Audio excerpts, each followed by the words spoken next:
by Griffin in their series, but different pedigree of opposition as the Lucian going to be snapped up very quickly, and Jace picked up by Tarzan can certainly be a flex. Even seen Viper been playing it a little bit in the solo queue.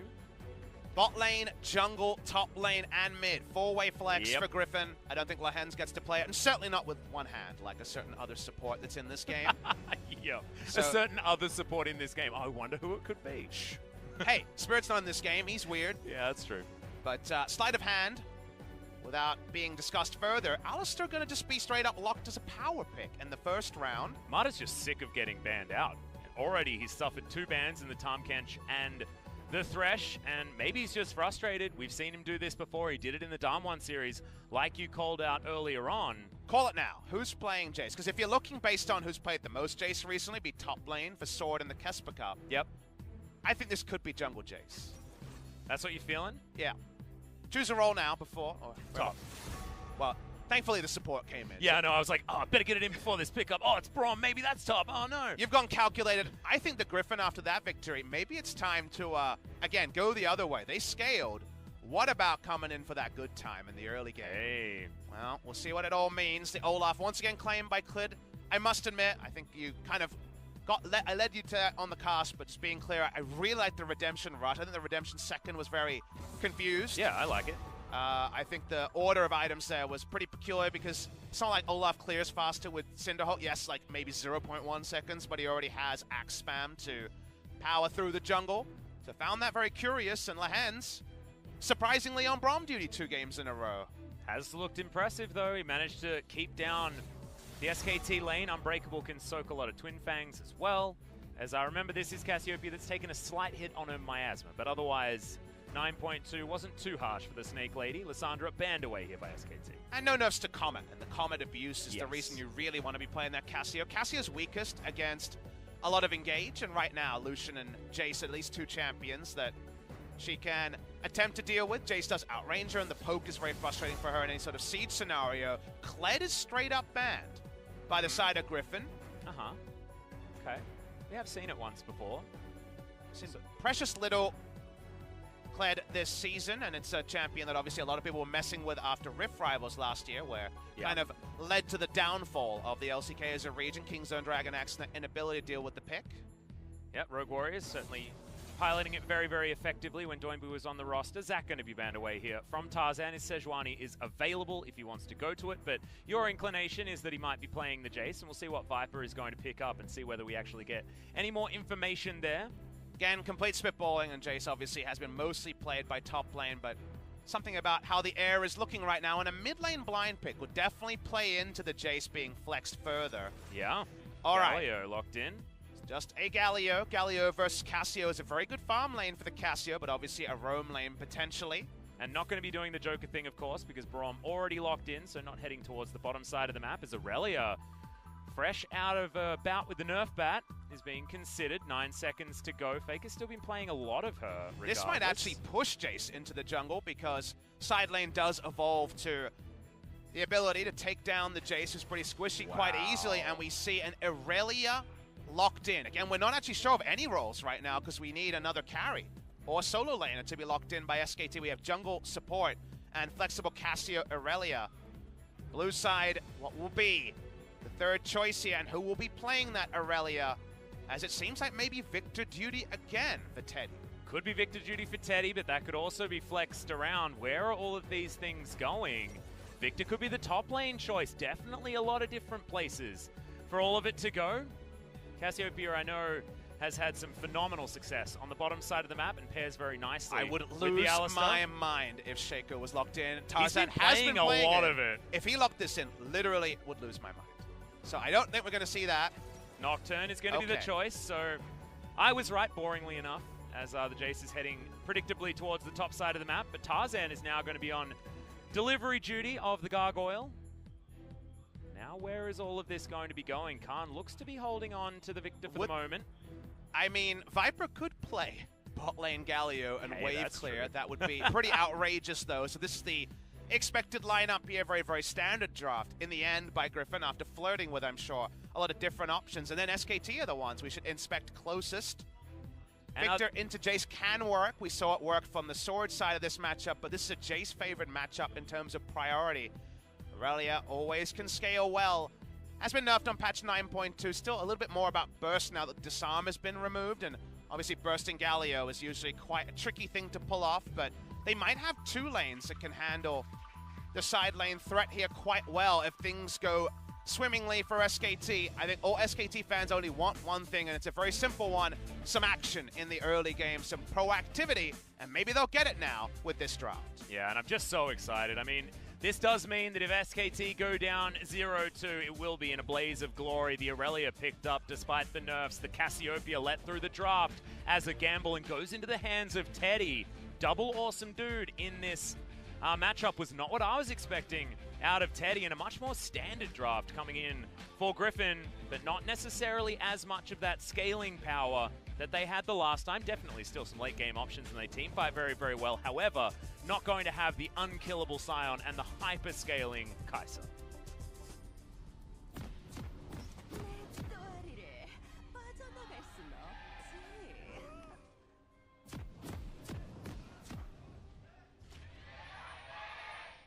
Griffin fans, a bit maniacal at the moment. Very excited after that Game 1 victory.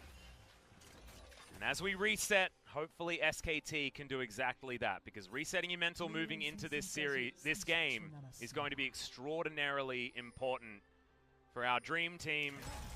This is a squad built to win worlds. And Griffin bucking the trend there because they made no changes. They felt like they were good enough. They certainly look like it so far. So many people wishing they were at Worlds 2018.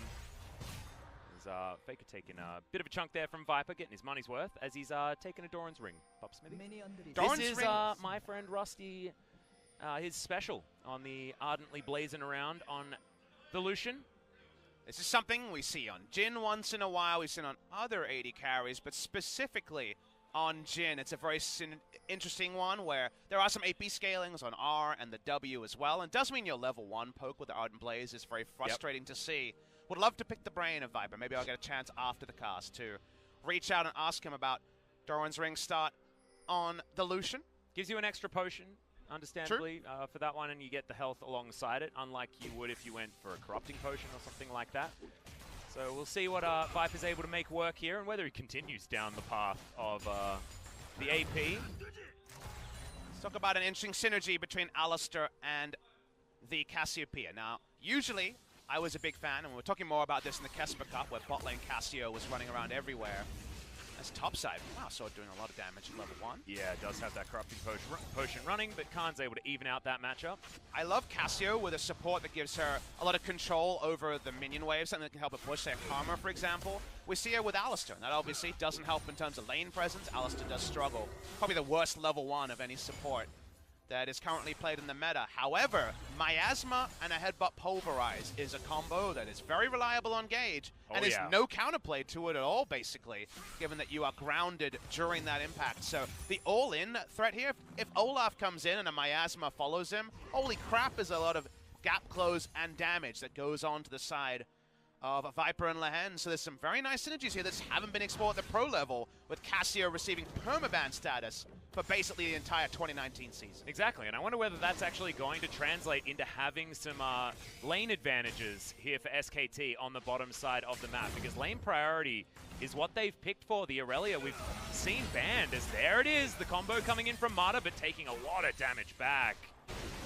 And Sword gonna jump on top of Khan. So much bruising going on here at the beginning of this one. Both teams probably understanding that what they needed in the last game was a bit more aggression.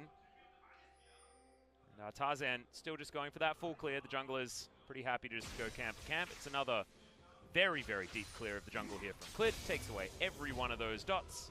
Nice thing is, it's a pretty big reset on draft identities, because it's not the Griffin scaling comp versus SKT with pretty narrow win condition and then mismanaging that. This time, Griffin have, obviously, a farming jungler here with the Nocturne. Some pretty strong solo lanes that are largely around the pressure on the top side, and then just how a Nocturne Galio are going to come together. They don't have the same late game scale. Yes, they have an AD carry, and the enemy doesn't, but Lucian has a mid-range combat AD carry. Is kind of similar to Cassiopeia in many ways, and where he's going to be positioned in team fights and how his damage is going to come out. So actually a lot of overlap there. And Cassio has the Baron threat that Victor didn't in game number 1 when it comes to Baron as an objective.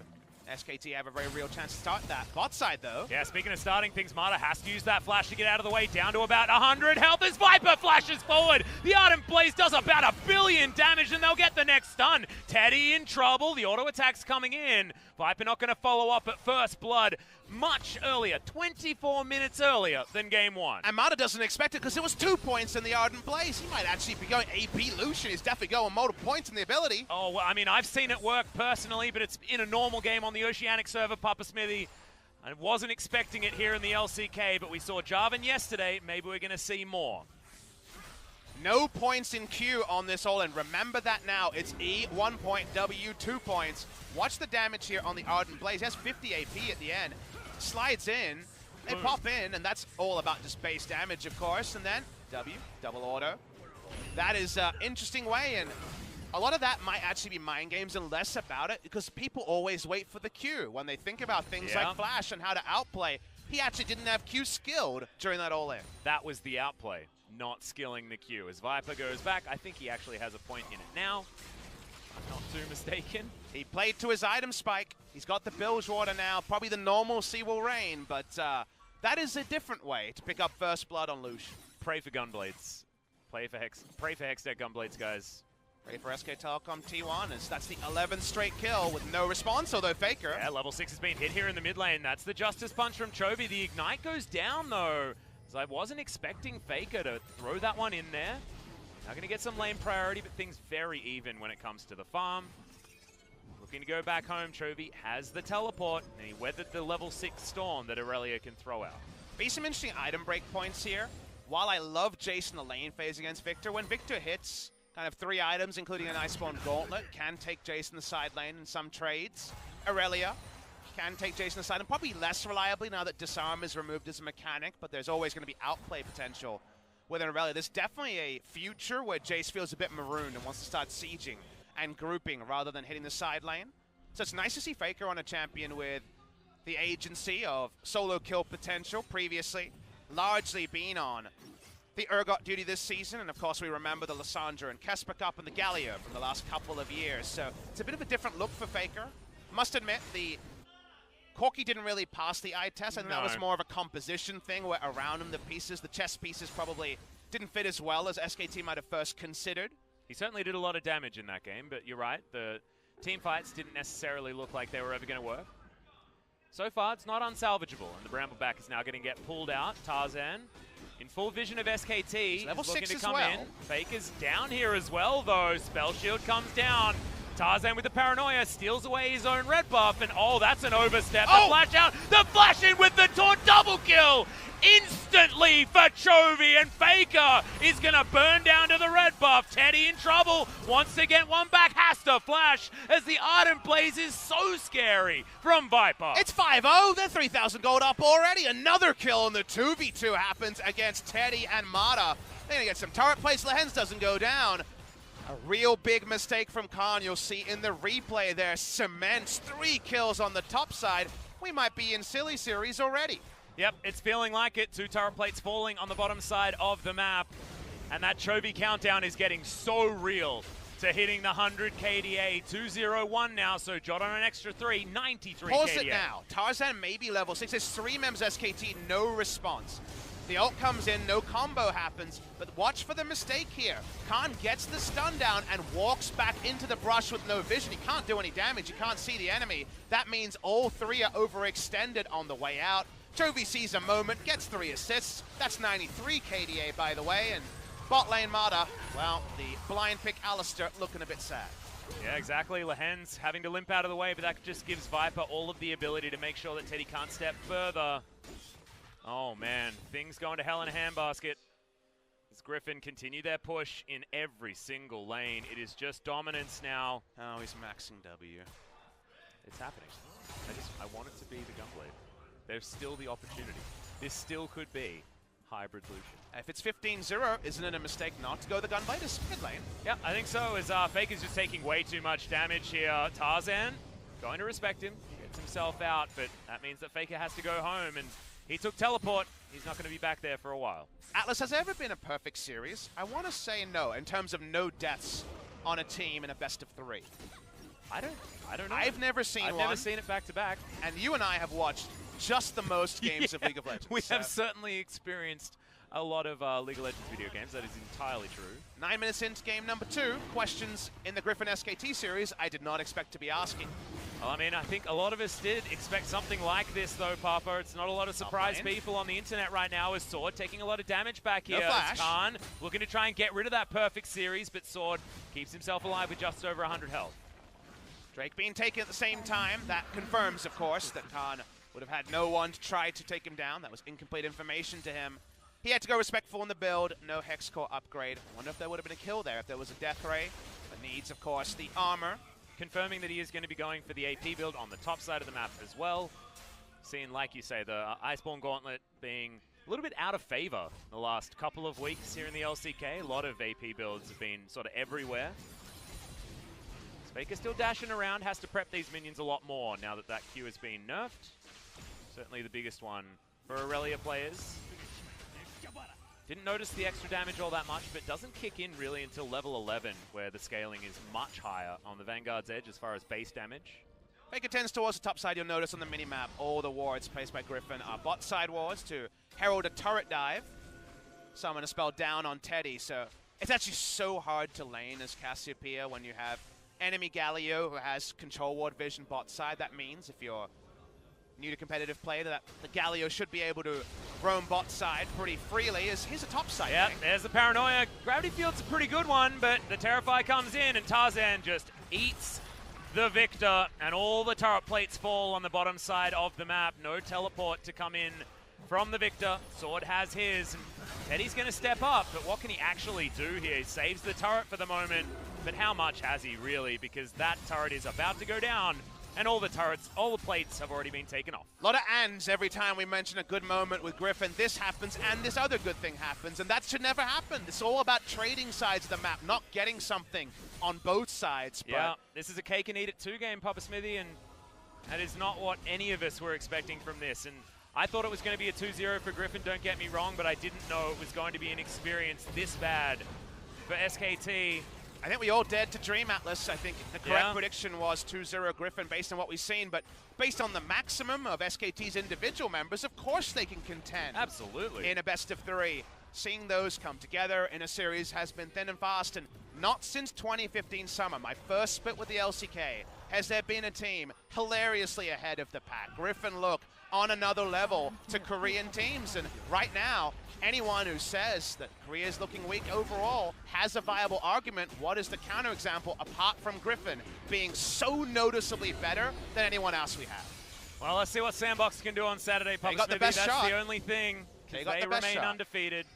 And Griffin are going to be coming off a 2-0 victory, most likely against SKT. But I guess counting chickens before they've hatched is something that we shouldn't do. 12.5 minutes into this game, Rift Herald was picked up by SKT. Theoretically, not going to be getting a perfect game. You know what the criminal thing is, Atlas? What's that? Again, the game is a bit different, so games look a bit more like a Fiesta now because it's harder to judge. I assume that's a visual bug. No, it wasn't. Interesting. Yeah, all right. Just wandered over and checked to see strange questions we have to ask in this current situation. But the hard thing is the games are all a bit more scruffy because you have less vision, you have to take more risks. We can actually only know regional strength all the way at Rift Rivals, which is a long way from now. We only get to send one team to MSI, so actually understanding fully how strong Korea is as a region, we can definitely have our suspicions, but... Oh, Khan has been waiting here for a long time, but oh, the sweeper this picks him up, but Pulp comes in, there's the Chaos Storm. They want it, but can they actually find it? Lehen's ticking down. There's the Death Ray! No perfect series coming in for Griffin as Lehen's falls over. Important moment for SKT. It's something after so long having nothing. Viper's top side, we know just outside of vision is the Nocturne.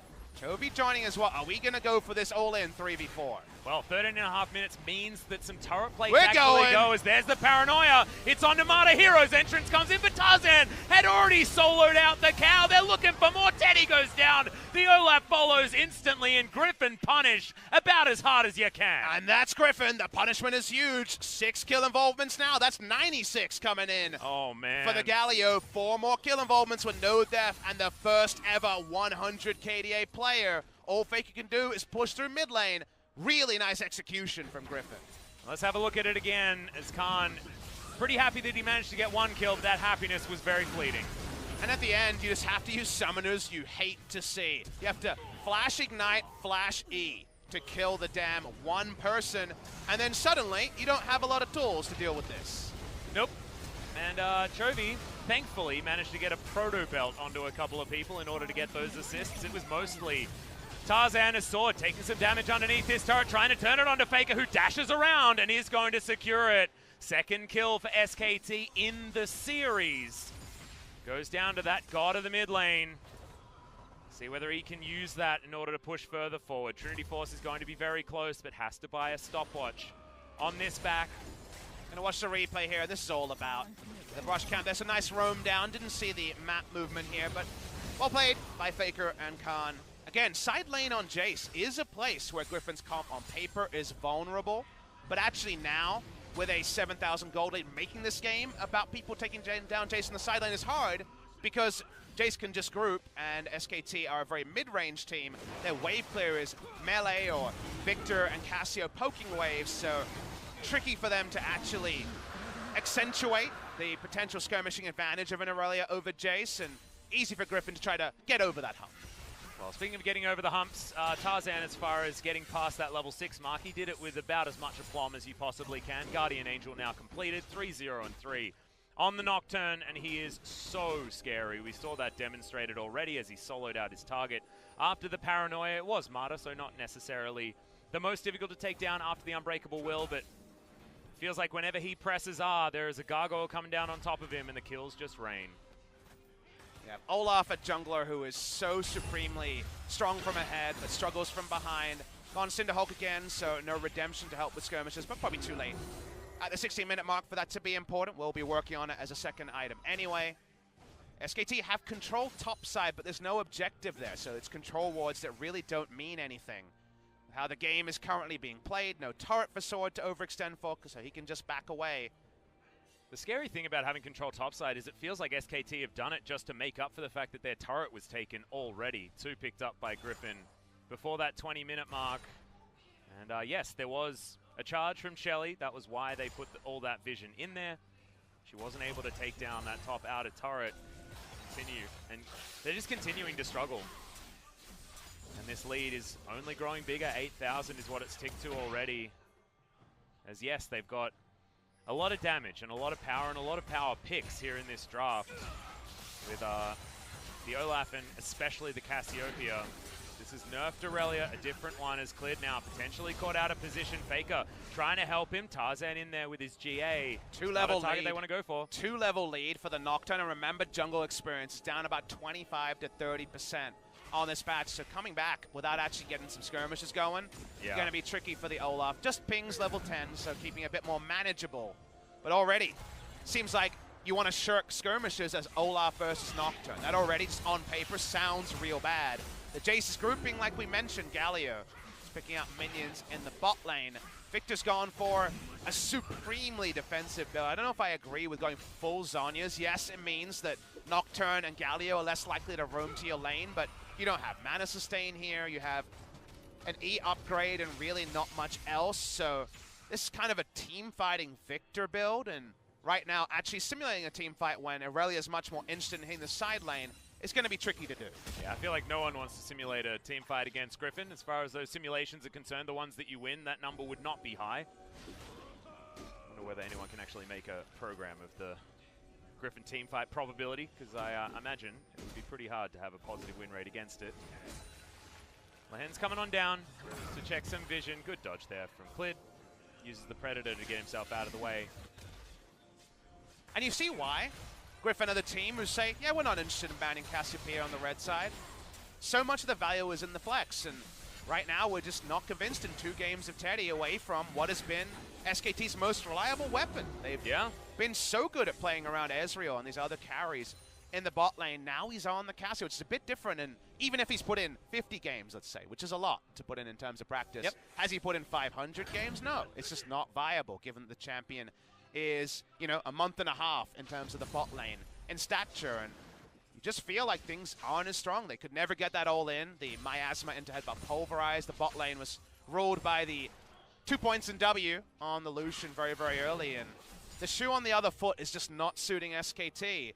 We think of Teddy as one of those ruler last bastions of AD carry, and Viper as the Cassio player, and now they're changing skins a bit, but you really are noticing some of the differences. They're swapping clothes, and Viper looks way better in Teddy's clothes by the looks of things. Tarzan happy to invade, and when you're a Nocturne, pre-20 minutes, happy just to stand around in your opponent's jungle, you know that it's a pretty scary game for your opposition as Viper throws out the culling just to try and soften up the minion wave and the members of SKT that are hanging around the area, and buy space for Tarzan just to ruin Clid's experience in the jungle. SKT from behind are still able to get some map control somewhere important. Now they're sitting 20 minutes. Baron will be an objective that they are looking to repel. Baron speed decent from Griffin, so something for them to think about. Gonna watch the lane assignment here. TP up on Sword, so he's gonna go bot lane. Then you bring in Galio, and you'd love to group as a 4 with the Galio because he's one of the best people around face checks. Whenever there's a Baron vision mission, whether it's your person going up too far and the hero's entrance to bail them out, or just you put down some wards and sweeping and channel your taunt and zone control, Galio topside is definitely the lane assignment you want. That starts now, and SKT keeping Baron control will be very tricky. Yes. At least it is there for the moment. Tarzan going to spend his time getting this double Mountain Drake, meaning that that next Baron that you're talking about is going to be something extraordinarily difficult for SKT to contend with, because already they've got a lot of damage out of this squad. It's only going to get worse as Khan takes that one to the face. The Shock Blast really starting to hurt. Ghostblade complete. Another Serrated Dirk there on top of it. And SKT desperately wanting to try and get Teddy. This blue buff, Winds of War, might actually steal it, and it does. Just a tick of it as well. It's just adding insult to injury as Griffin. You gotta zoom out with to appreciate moves like this, right? The blue contested Jason. Here's the fight attempt. Yeah, they're gonna go for it as the Ragnarok is going to save Clid for the moment, but Griffin, this is what they've done. They just used a zoning engage out of a Nocturne to take down an inner turret, secure the outer one also. And these Shock Blasts are hitting the mark, meaning that SKT need to be scared about staying around, have to go back to the fountain, and Griffin say Baron. At 21 minutes, the only camp they control is their damn Wolf camp. There's 2 control wards on it just to get control of a Wolf camp. Yeah, and double Mountain Drake is in here. Just to talk about SKT's vision, they do know that this is going on, but what can they damn well do about it? Well, it's now or never you feel like, but Faker's walking up. He's the only one. Baron around 3,000. Teddy doesn't have a lot of mana here either, as they are going to go in there. It will be a 50-50 for Clid. The knock-up comes down, though, and yep, they're just going to peel away. Sword grabs the Olaf. Okay, Teddy's found one pick on the backline, and Tarzan, relegated to the pit, does get the Baron buff. And now Viper's looking to bounce around this one. Zonya's used by Teddy. Chovy very, very low. It's a double kill coming in now, though, and Griffin do tidy up the messy fight. Griffin played with fire there with the Baron leashed for the longest time. Someone goes down, but it's Sword, Chovy, having to flash over the wall. Now 99 KDA. Watch the replay here. They are not going to 50-50 Baron. One of the few ways they could lose what has been a great game for them. But you notice that because they tanked Baron for so long, they have squishies on this lineup. It's not Sion in the front line, so Jace goes down. They have to be creative to keep it up. Smite enough. Pick up the kill. Olaf dead. So of course no counter smite coming from SKT. It's a tricky thing to pull off when you Baron this early, where base damage is still relevant, but Griffin largely stick the landing and get out of the fight. Yeah, they're going to be out okay, as Chovy, like you say, 9 kill participation for this game. Very close to getting his Zonyas, making it even more difficult for him to die. And Sword does have that Dustblade of Drakthar. This game is just getting more and more difficult, but the pace, because Griffin have a different composition, because this comp wants to get started around the mid-game, this game is way more bloody. We still hadn't had a kill in game number 1, and I feel like it is just a standard Griffin victory where they dictate the pace and you play to the beat of their drum. and just a standard Lehens game of queuing up for the support role and buying Redemption. Doesn't matter what champion he plays, he always buys Redemption. While that gets comical when it's, you know, some of the picks like Elise, for example. I mean, he was the one that died and ruined the perfect series, so maybe he wants some redemption. But if you're always playing four-dimensional chess where you feel like where you go, you're going to win out, why not have redemption there as well? Why not have a semi-global from the support role at kind of all moments? And we see redemptions more in Griffin games than any other games for sure. Someone's always got one. That's someone in this game. Support. Okay, just going to use the stopwatch as Hero's entrance does come down. Marta with the Unbreakable Will, but Base Gate is going to save him for the moment. Not going to fall down just yet, but big buttons on cooldown for Griffin. Anything you can force with how far behind SKT is a mini victory. They're behind 14,000 gold. So even just getting a big teamfight ult is actually probably a bigger win than they should, given how far behind they are. So good move there from SKT. Not going to change the threat that comes in. Jace top, 2 members in the bot lane. The turret HP bar is begging. Yeah, Faker's already half health. I don't know if he can really contend with the all-in onto Jace that we were kind of previewing or table setting earlier. Yeah, doesn't quite have the ignite. Back up off cooldown as Chovy cleans out minions. Better than a Hoover. Thankfully, Teddy does have some wave clear of his own, so the Cassiopeia going to be respected. No one's going to be diving at this point in time just yet. Griffin continue the push. 30 seconds left of this Baron, and they want to be able to break open the base, but thankfully SKT do have a lot of clear. Faker on the top side, a Demolish proc should be enough to actually get rid of this, and it is, as Chovy gets rid of the top inhibitor turret, and all of them falling at once. Tarzan going to be the next one to take down a turret. This inhibitor going to go down as well, most likely, as Faker's doing his best to try and hold on to it, but Griffin are just putting pressure on absolutely everywhere. Bot lane mages go begging when Baron buff is there. No longer does Victor have the mindless wave clear. That's why they break the base in 2 spots, 1 inhibitor down. They may relent around the second inhibitor being actually completed, but all 3 turrets in 1 fell swoop. Yep. You're the doctor asking the question of SKT as to where it hurts. They'd say everywhere. 6,000 gold power play. That is the advantage in gold, playing by Griffin over the lifetime of this Baron. Just insane. At least some kills went in favor of SKT, but going back to our original point, that is just not what we wanted or expected from this series. It feels like SKT have been playing with a mindset that just does not work out, as Viper culls this Mountain Drake because he may as well. He's going to go back home, see whether it's Mercurial's Scimitar or what he builds with that Null Magic Mantle. Goes home QSS, so it will be the Mercurials, and building it alongside a Zeal item. Longest game win streak in LCK history as far as I know was 21. So right now, when it comes to LCK games, this will be number 10 for Griffin in a row. Talking about games, not matches. Match would be a best of 3. So still some records to be broken for Griffin. They are no doubt looking to become the first team ever to go 18-0 in best of 3s. The best ever LCK record was the aforementioned SKT 2015 Summer Team, 17-1, taken down by CJ in 3 games. Trick and Max, Trick of G2 fame and BBQ Oliver's last year. And Max actually played support over Madlife in that game, of course. Yeah. Most recently of MVP. One of the few that Max played, actually, back then.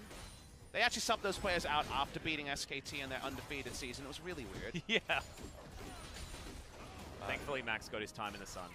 No one will forget the quad kill on the Scion support. Just feels like Griffin's time in the sun is only beginning, and they've still never been to an international tournament there. Trophy case is just a Kesper Cup, nothing more. Well, the culling is going to fly in, and Marta doesn't want to use the ultimate, and Clid doesn't even want to tank. The ability of the AD carry just flying over the wall from basically safety. They get the minions that are pushed in, they get nothing else, and Redemption just to get them healthy enough to start clearing wards, because if they don't, the Wolf Camp is double control warded earlier, and feels like that's what you have to do. TP coming in. This one's from Cassius, just for, again, enough bodies here, and they're going in on Cassius. Yeah, immediately the trade comes down. Hero's entrance to get them in there, as there it is, crashing down, and Chovy wants to find it. Fantastic taunt, and that's the 100 KDA, but will he go down right afterwards? The answer is most likely no, as Viper is bouncing around the fight. Eventually, he does fall down, but it's all for naught, as Sword dives on forward, and Faker is killed by a Duskbringer of Tarzan. Chovy's flanking. Doing a decent amount of work there as in he goes, kills him with a taunt. And that should be it. Griffin with an absolutely dominating 2-0 victory over SKT. Chovy gets the full zoom, first ever player to hit 100 KDA, and with aplomb, Griffin destroy SKT. New blood rises higher and higher. We've got Griffin and the rest, and no one, I mean no one, can match the pace that Griffin is setting in LCK Spring 2019. They can't match the pace even when they're playing slowly, Papa Smithy. It feels like you are playing what Griffin want you to play, no matter which team you are, not named Sandbox. Still, they have the Sandbox challenge, but after this, I mean, is that even a challenge? Doing this to SKT was not what I was expecting out of this Griffin squad, and I was expecting a 2-0 victory for them. Just insane stuff. You mentioned it already, Chovy did get to that over 100 KDA.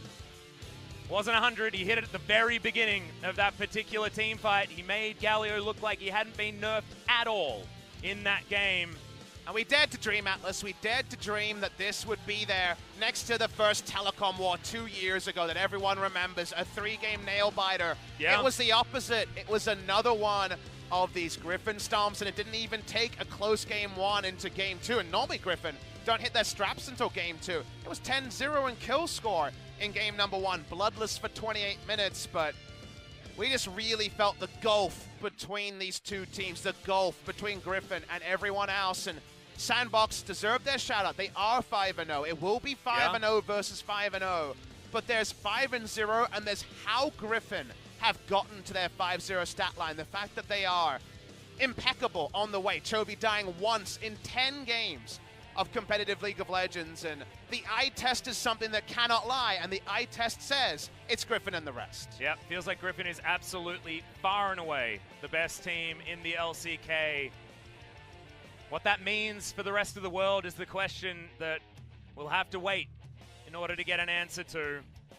It is what we want to find out as soon as possible because, like you say, the trophy case is just Kesper Cup. Not a lot of people hold that with all that much high regard when it comes to international tournaments, despite it being all of the best from Korea and more.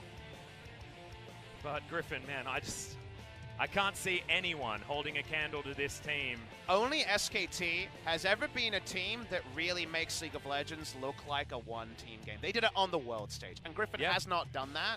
But even on the domestic stage, there was Kingzone who looked really good, but not like this. SKT in 2015 summer, the only time I